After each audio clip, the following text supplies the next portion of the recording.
Hello and welcome to another one of my videos. In today's video I'm going to be going through some gold and silver I purchased, but I'm also going to be talking about the capital gains tax change in the UK. I know that's not applicable to my friends outside of the UK, so you can enjoy some lovely gold and just put it on mute. Don't worry about it. If anyone does want to support me and my ever-growing caffeine addiction, feel free to watch an advert or two. You don't have to, but it does support me buying Nescafe, I guess. Actually, I don't even drink Nescafe. I can't think of the brand I drink. Maybe it is Gold. Is it Gold Blend? Doesn't matter. Let's get into it. So, an old client of mine, I say client, he's more of a dealer. He's chopped and changed over the years. He started when I started. We started very similar. So we're going back 8-9 years. He says to me, I've got some gold in and some silver. Do you want it? And I said, yeah, I'm always a buyer. I'm paying 97 at the moment. All the time the price has shot up, I'm paying 97. And he went, yeah, that's fine. Don't worry about it. And he was like, it's not a lot, but I've got two 2.5 gram pamps and I've got a couple of sovereigns. The pamps have been sold.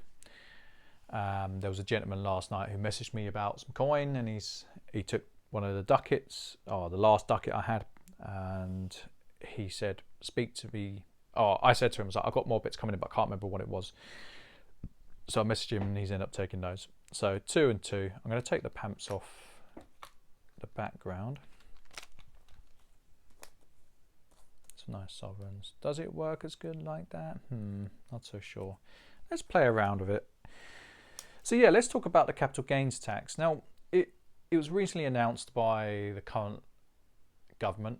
I'm trying hard not to kind of be like Labour government, Tory government. I think the government is probably the apt and correct. I'm not a biased channel. I'm not really that fussed either way.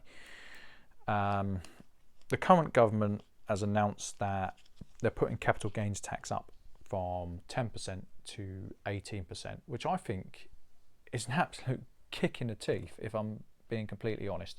And this is one of the reasons why that certainly looks better on like that. It's certainly a kick in the teeth for investors. They're certainly going after a certain demographic, I feel. So it's 18% for the standard rate, and I think it's 24% for the higher rate, and it comes in, oh well, it's already come in. This is, yeah, I think it's a kick in the teeth myself. So if you've worked hard and you've invested and you filled up your ISA, although let's be honest with each other, filling up £20,000 in the ISA every year is beyond the reach of literally nearly everyone. You know, I've managed to do it. I've scrimped and saved and sometimes borrowed to fill it because I understood how important it was in the long-term perspective for myself. I don't think they'll ever raid it. But if you put assets, or you've got assets outside of any tax wrapper, such as your ISA or your pension, they've essentially put an 80% tax hike on it. So they've taxed your income, and they've taxed your investment, whether that be stocks and shares via the stamp duty, or property via the stamp duty. If you own a second home, they're taxing your income on that again. Your silver via VAT. Your gold, you're not technically being taxed on it, or the majority of coins in the UK. Now, I don't think they ever come after taxing UK gold coins with VAT. And I'm going to explain my rationale. We've got the LMBA. It's the equivalent of the COMEX and the other gold trading houses. The moment you slap VAT on it, the moment you destroy that industry, you're losing a lot of money. The UK will be losing a lot of money and a lot of investment the moment you slap VAT on it. I can't see it. Although saying that, I don't think this government is that savvy.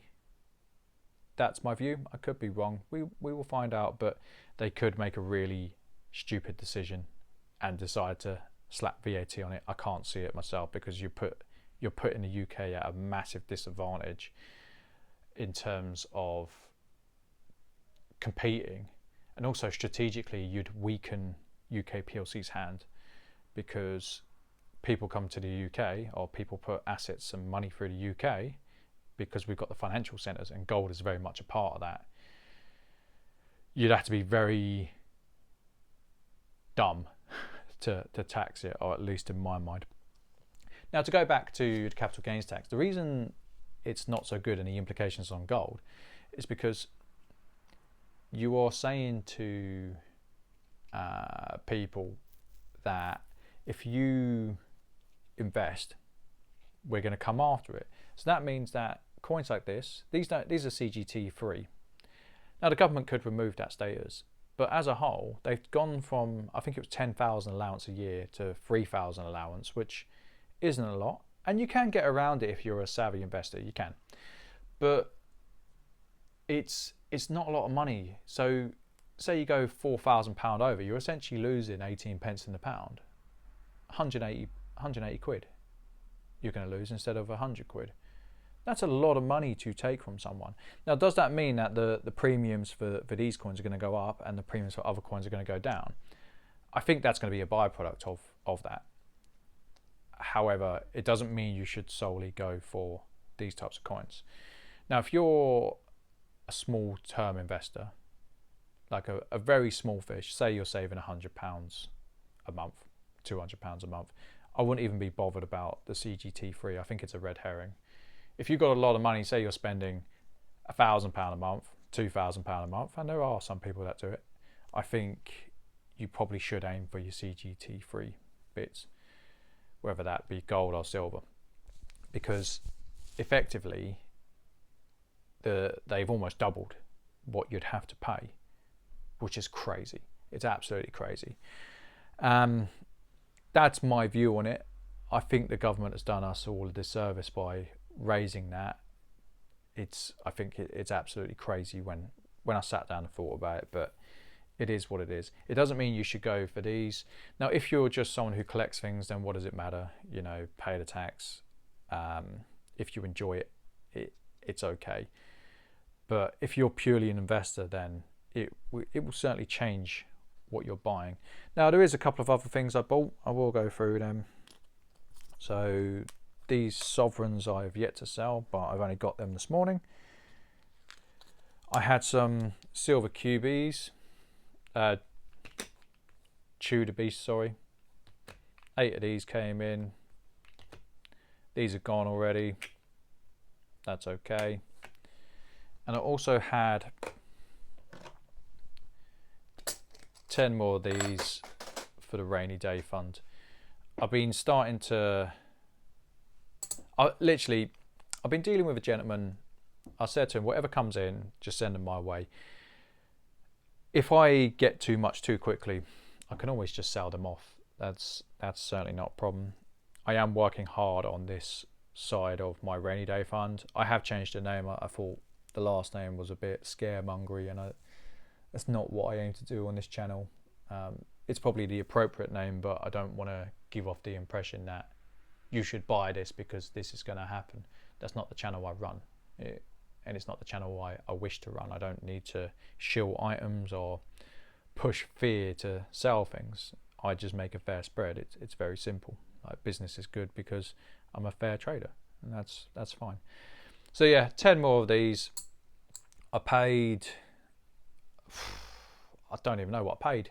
I paid the gentleman a fair amount. I can't remember what I paid from.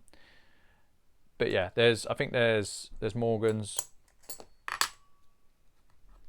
I think it's half and half. So piece dollar. Okay, so there's 4 piece dollars and there is 6 Morgans. More than happy to add them to the stack. I've also got 51 gram bars coming in from the same guy. I'm just going to slap on a few quid and be done with it. Anyway, I hope you've enjoyed the video, and I'll see you on the next one.